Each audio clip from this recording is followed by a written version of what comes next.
A year ago, I sat in a cramped meeting room somewhere in the bowels of Mobile World Congress 2019 to get my first look at the Huawei Mate X. It was a tantalizing early glimpse at the future. 12 months on, a lot has changed. For starters, there's no Mobile World Congress this year, with the show having been cancelled, and Huawei itself has had a rough time of things, having been placed on the US Entity List and prevented from preloading Google services on its newer phones. And perhaps as a result, the Mate X hasn't seen any wide release outside of mainland China.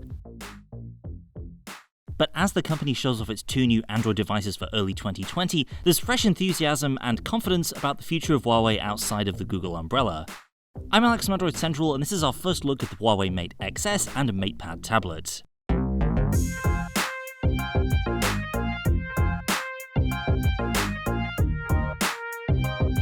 So Huawei has two new Android gadgets on the way. The first is the Mate XS, a successor to the Mate X foldable phone. And there's also the Huawei MatePad, that most rare of things, a high-end Android tablet that looks like a pretty competitive product. Firstly, the Mate XS iterates on the internals and externals of the previous model. Thanks to Huawei CEO Richard Yu, we already knew a higher spec Mate X variant was coming, and the Mate XS delivers on that promise with the Kirin 990 processor running the show. That's the same chipset powering the Mate 30 and the upcoming P40 series. And the camera also gets a considerable upgrade with the main shooter and telephoto lifted from the Mate 30 and an ultra-wide taken from the P30 Pro. And remember, because of the way this phone works, the quad camera array is used for both selfies and regular photography. Since you can just flip the entire thing around, there's no need for a hole-punch selfie shooter or anything of that nature. So it's easy to take a selfie with any one of these cameras.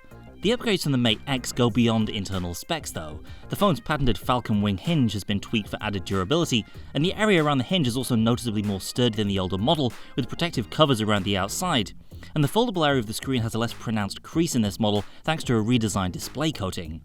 It's still plastic, sure, but it feels tighter and clearer than the older Mate X. Otherwise, this is a phenomenal looking device. When it's unfolded, it's exceptionally thin outside of the grip area on the right hand side of the device.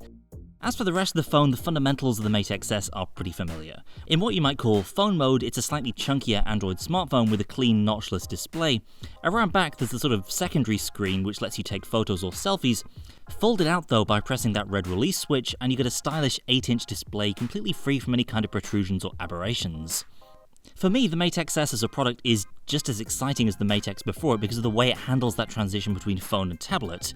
Unlike the Samsung Galaxy Fold, you don't get a tiny compromised experience when the phone is closed. It's very much a full-size smartphone. Same deal with photography. This isn't last year's camera, it's mostly the same as the Mate 30 shooter with the added benefit of better selfies.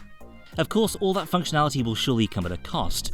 Huawei hasn't revealed the price of the Mate XS as of the production of this video, but the Mate X's near $2,500 price all but guarantees the new model will carry a similarly eye-watering price tag. A great big pocketable screen though is only as good as the software that you can run on it. So let's address the big disadvantage up front. The Mate XS can't run Google mobile services out of the box because of Huawei's placement on the US's Entity List. It'll likely be possible to sideload Google services on the phone the same way many folks have done with the Mate 30 Pro, but regardless, that's extra hassle that most people just won't want to deal with. Huawei is pulling out all the stops to build out its own app gallery platform, but make no mistake, it's still very early days here. So the lack of GMS remains a serious barrier to entry and will continue to be for the foreseeable future. On the other hand, Huawei has an excellent multitasking system for its new devices that makes it easier to take full advantage of that vast foldable canvas. The devices I played with at Huawei's London briefing were set up to use gesture navigation by default, and long holding the back gesture would conjure up a navigation bar from which you can drag apps to the top, bottom, left or right segment of the screen, depending on whether the phone was unfolded or not. You can use 2 apps at a time in addition to a floating app which can be added by tapping the app in the navigation bar. It's a really easy way to split the screen between various apps, which is much appreciated on a device of this size. And all these features carry over to the second Android device Huawei is announcing today, the new Huawei MatePad, a 10.8-inch 16x10 tablet.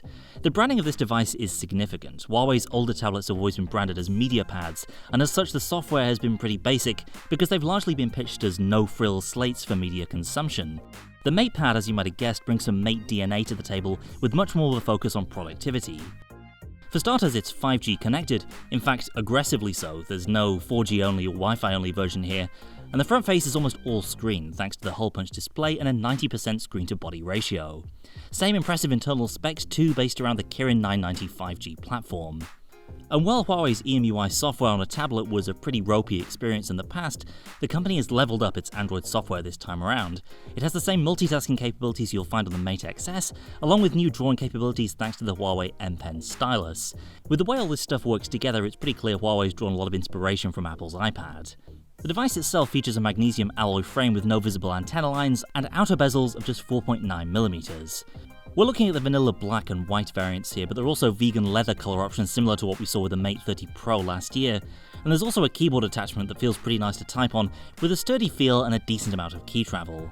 Huawei might be the only brand still building flagship Android tablets, and ironically it's doing so without any official Google support. That makes it all the more impressive that these tablets are able to support not just the advanced multitasking of the Mate XS, but also the new app multiplier feature. Huawei's working with Android app developers to enable apps to intelligently expand to fill the entire screen by using 2 windows simultaneously. Like I said, this does need the app developer to work with Huawei to enable it, but the company says it has around 1,000 apps in the can so far, so we'll just have to wait and see how things pan out when these devices launch. A year on from my introduction to Huawei's first foldable phone, it's clear the company is serious about building its own ecosystem for these devices. It's pushing App Gallery and its own APIs to plug the gap left by Google's services, basically because it has to. And in the Mate XS and MatePad, it has a couple of solid devices for international markets, and these will be launching globally, not just in mainland China. It's a decent launchpad then for the new Huawei ecosystem, but the big test will come in around a month when we're expecting to see the Huawei P40 series arriving, the first major Huawei flagship phones of the year. Stick with us and subscribe so you don't miss that and everything else coming this year. In the meantime, thanks for watching, and I'll see you next time.